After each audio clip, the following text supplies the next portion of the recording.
Hello everyone, this is Lori Kramer. This is my first tutorial and it is featuring my, collaged envelopes that I shared in a couple of the Facebook groups. Here are the ones that I had taken photos of and posted, and a lot of people seemed interested.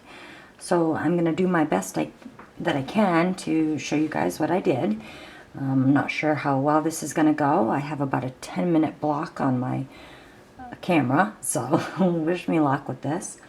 First, I'd like to say that the collaging technique is not anything new. There are quite a few tutorials on YouTube that show you the basic method that I'm going to share with you, but I'm just going to do it with you and kind of explain what I kind of came up with. So with that being said, I'm going to go through the supply list first. I mean, you can kind of improvise and come up with your own thing too. But what I used were A9 greeting card envelopes found at Walmart. They came in a package of, I think, like 50, which is pretty awesome. And it is about the same size as, I think it's like 5.75 inches by 8.75 inches, which is the size of the junk journal, a little bit smaller than the junk journal I'm working on now. And they're just basic envelopes. I have obviously stained mine. You can use tea stain, coffee stain, or just ink them. But this is the one that I'm going to show you how I did it. Make sure I'm in frame here.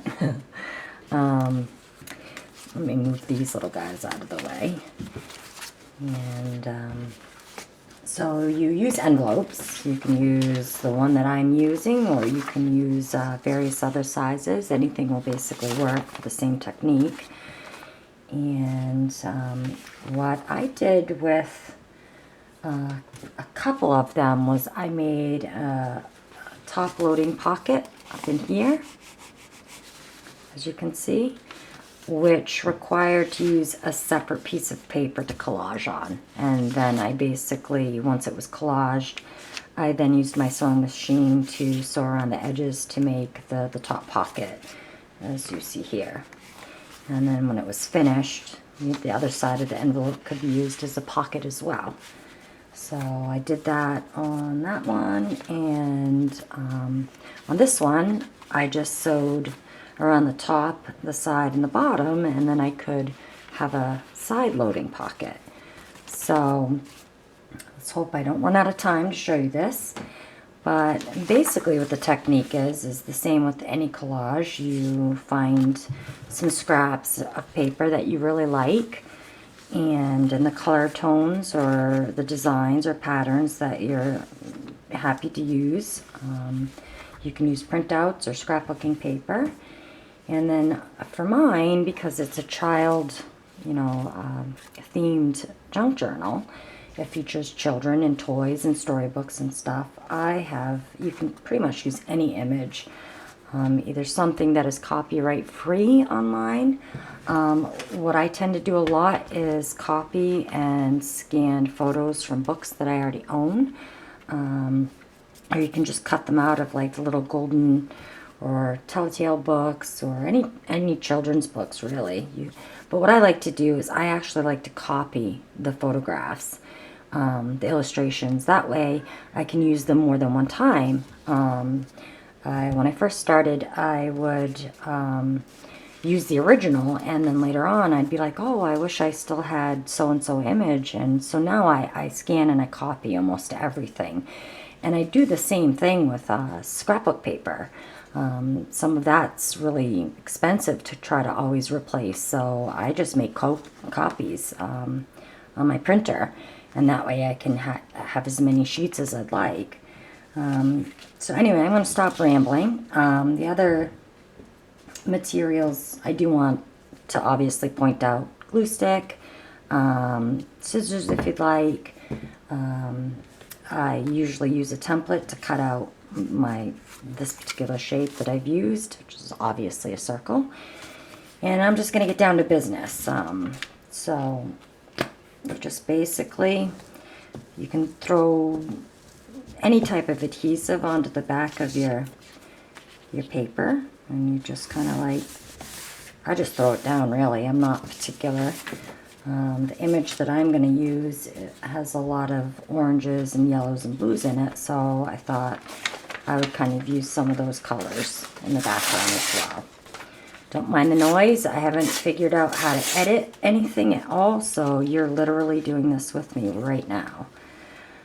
I am not neat. I am a very messy artist, and I really don't have a method to my madness. I just go with the flow and hope it comes out right. So if you want to try this with me, hopefully I'm in frame.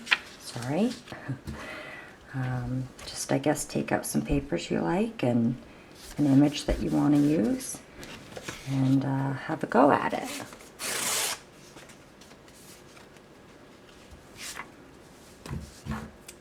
Obviously, you can tell that I am not an expert. I started doing junk journaling probably about a month or so ago. I was very inspired at first by Nick the Booksmith and Johanna. I think that's how you say her name. There's like, is it Miss Coggs and Wendy, and I think her name is Roxy Creations. I'm gonna have to write a list of everybody that I like watching and get inspired by. I'm trying to rush here. I don't know if this will be the one that I use in the end or not, but at least you'll get the idea.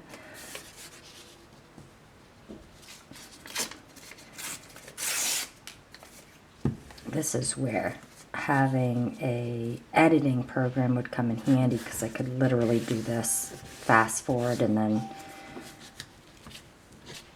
make adjustments.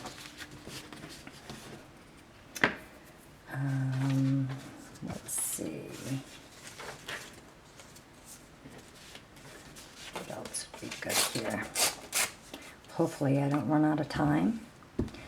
So once all this is essentially put together, what I usually do is I'll bring it over to my sewing machine, and I will run it through around the edges, and then I like to make random patterns. You don't have to do that. Like in this one, I went around in a circle, a little bit around. I haven't figured out how to zoom and zoom out, and I don't have a remote yet, so hopefully you guys could see the image okay. So I just figure out where I kind of want to place the image, and I just glue it on.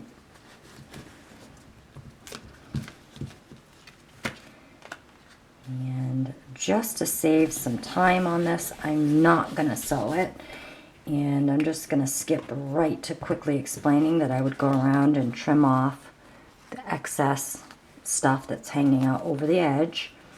I would sew my pattern on, put my laces on. You can pretty much add anything that you want. I got a doily on this one. And on this one, I got some lace. So you can add whatever embellishments you want onto it.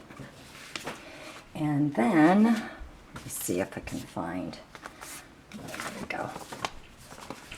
I basically would go, pretend this is nice and neat, and I would stitch around the edge here, and then you'd have a little pocket here.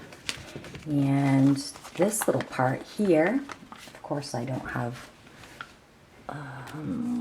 let's just use this over here as an example. Let's just say that this was a heavier cardstock as like one of my main, I usually use the heavy cardstock to put these on. You basically would line up the edges. Let's pretend this is decorated. And I sew it directly right on. I'll probably stick this down, sew this on the inside, not on the outside, on the inside. And that way it would just flip right open. And I'll show you this one as an example.